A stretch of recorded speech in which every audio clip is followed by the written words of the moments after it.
Welcome to the True North Country Comics podcast, dedicated to promote Canadian comic book creators and supporters. I'm John Swinimer. On this episode, I had the opportunity to chat with Ivan Kocmarek, a retired Hamilton teacher and comic book collector for over 50 years.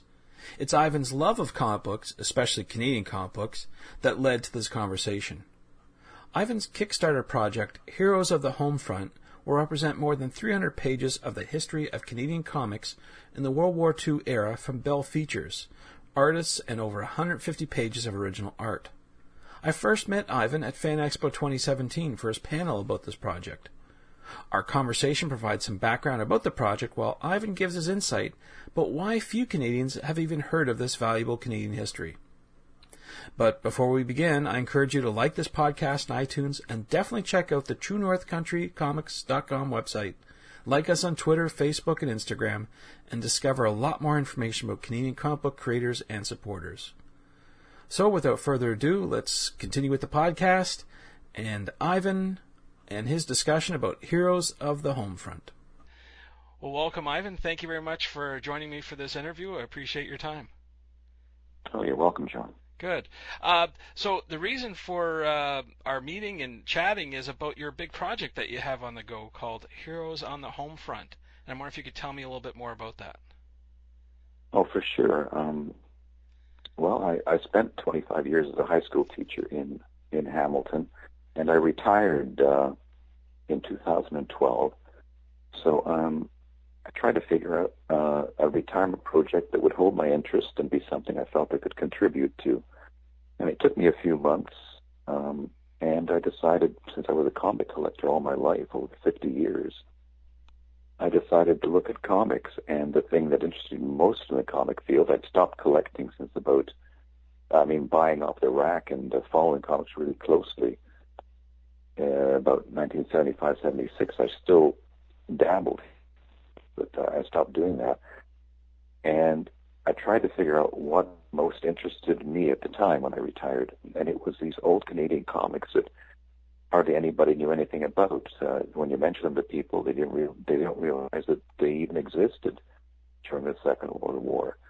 And I'd read Patrick Lubert and Michael Hirsch's book, The Great Canadian Comic Book Heroes, came out in 1971. I bought it originally at that time, and that sort of revealed that world to me a little bit. And then John Bell wrote a couple of books, a few decades, which told me even a little more. But there was so much work that could be done. And I decided to do that as a project, and I wrote a sort of a survey article for the Overstreet Price Guide, number 44, and they published that. And I began also at the same time doing an online column for Comic Book Daily on these old comics. And I took it from there. I began searching for information on them, and slowly it built up. I was originally going to do it on all the comic book publishers, the 4 big comic book publishers in Canada during the Second World War. But the more I got into it, I realized it was too wide a project, and I decided to narrow it down to only Bell Features. And I did this because I knew there was a good repository of Bell Features original art up at the National Archives. Actually, it's called the Library and Archives of Canada now. And this was the archive that was deposited by Patrick Lubert and Michael Hirsch back in 1971. There were over 2,300 individual pages of artwork from Bell Features. So I decided to concentrate on that company because that backbone for a book was already there. And I worked on getting the license for about 150 of those pages that I thought were the most interesting ones. And I began researching and phoning people and blind phone calls in the dark. And I did a bunch of the families of these old artists and managed to do some interviews and research on them. And I contacted 4 of those artists that were still living at the time. It was Mel Crawford, Jerry Lazar, Jack Tremblay, and Murray Carn. I spoke to them directly and got some interviews done. So that stuff in place, I decided to concentrate on Bell Features artists and built a book that was in the last 3 years, built a book that was more than half original art pages that had never been reproduced before, and half backstory and interviews about those old Canadian artists, and that's how we got to this point. The Kickstarter started on Labor Day, and now we're over a third funded after the first week. So I'm happy to bring the project this far, and let's see if we can take it all the way and get that book out there. Yeah, that's pretty incredible. Like, I was just on the site just recently, and I was going to say you're more than a third of the way there, and October 4th is the end goal, and I'm sure you're going to get more attention as time goes by. I hope so. Oh, yeah. I was going to ask you, though, I've seen a lot of coverage that you've been doing with local newspapers, with other journalists who aren't covering comic books regularly, and just curious to know what sort of feedback you receive from them when you say, I'm going to devote this project to the funny pages. Like, is there some sort of stigma there, or do you think they understand that there's a history that needs to be recorded? What sort of feedback are you getting from these mainstream sort of newspapers? Well, it's funny in my case because our local community columnist, our local paper, has been very supportive. His name is Jeff Mahoney, and I originally approached him with the idea about a book like this back in 2013 in February. And I had to key in because one of these comic book artists, in fact, the first family that I first interviewed was a local carpet entrepreneur named Aram Alexanian. And that company was well known in Hamilton.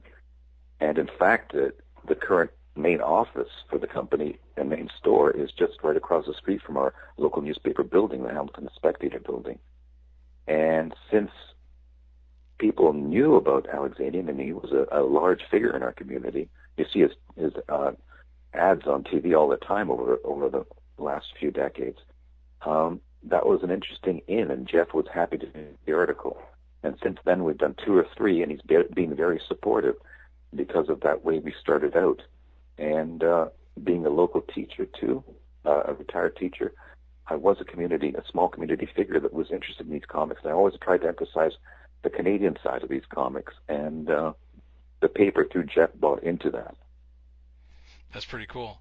I was when I started my website, TrueNorthCountryComics.com, it was based on the fact that I had been ignorant this entire time that there was a history to Canadian comics. Like I know such a common story. Yeah, I know of artists today. Gosh, there's tons of them, and I've filing cabinets full of books that they do. But it's the history I'm not aware of. Why do you think that Canadians don't know about this? Because we didn't have the continuity that the Americans had with their Golden Age and Silver Age right up through. They never stopped, but we only had that window of the Second World War, 1941 to 46. And when the economy out of the war, it opened itself up to the American comics again. They were banned during that period.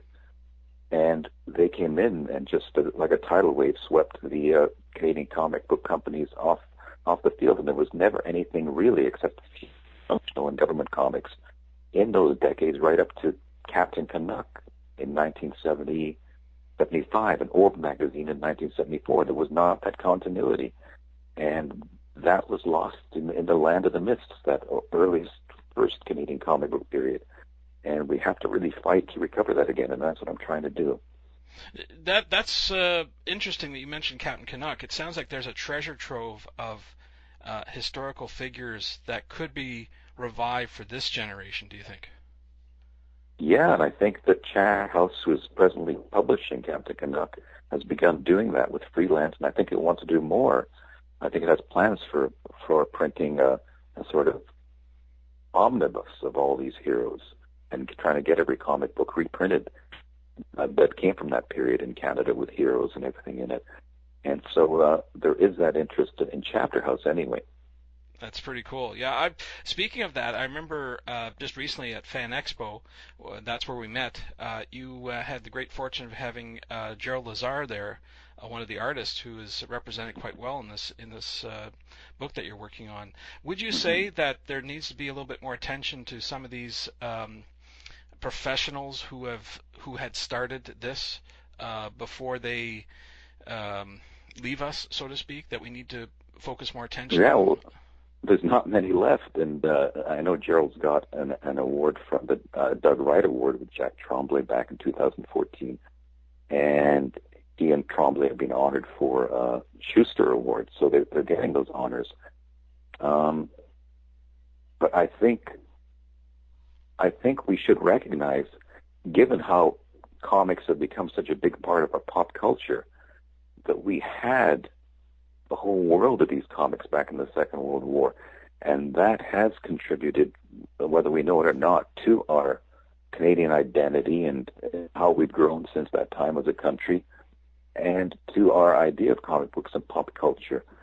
Because some of the guys that were producing Orb and Captain Canuck did know a little bit about these, and even that animation company Nelvana, which became a huge worldwide success in the 70s, was founded on selling the original art that was bought from an old warehouse find in Toronto, and selling that to the archives and starting the company from the money they got from that.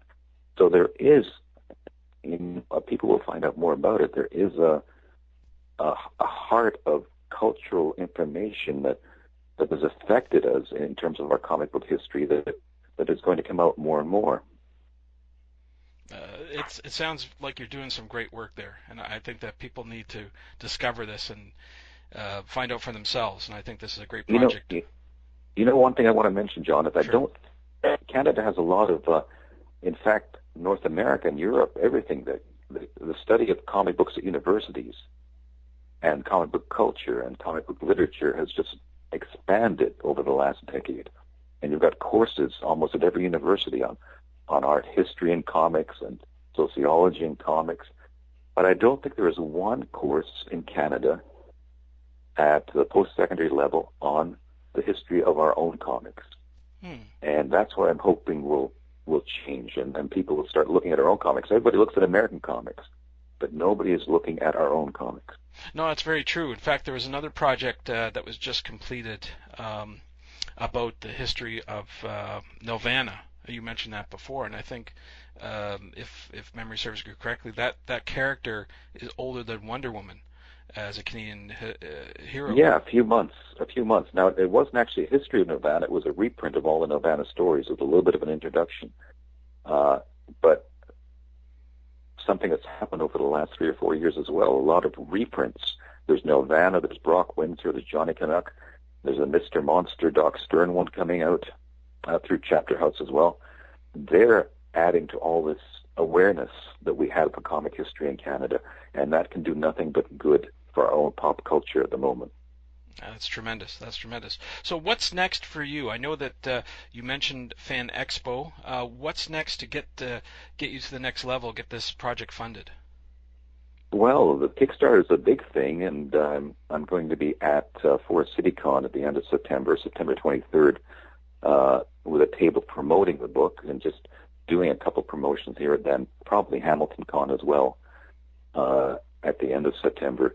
So the idea is to promote the book, get the Kickstarter funded, and then over the last few months of the year, get the book printed and in February into the hands of the people who are interested, and have a few extra copies to promote and sell. And eventually I'd like to see the second edition, which is which would be a softcover edition that would be more readily available to the general public. I plan to be in some sort of promotional capacity at TCAF in I guess they're in May, early part of May in Toronto. Yeah, that's a tremendous event. And I hope to be promoting the book there. And there's chances that different things could be going on in relation to the old Canadian comics at TCAF, which would be great. And that's really about it. Immediately on the horizon, I just want to see this thing get funded, printed, and in the hands of the people who want to get it. That's great. Well, thank you very much, Ivan. I really appreciate your time. Thanks a lot, John. Thanks to Ivan for taking time to chat. I strongly encourage you to support Ivan and this worthwhile effort at the Kickstarter website focused on heroes of the home front. And thanks to you for listening to the True North Country Comics podcast. I invite you to subscribe, like, and comment on the podcast. And please send your feedback to truenorthcountrycomics@gmail.com. Thanks again for listening. I encourage you to come back real soon for another episode, so bye for now.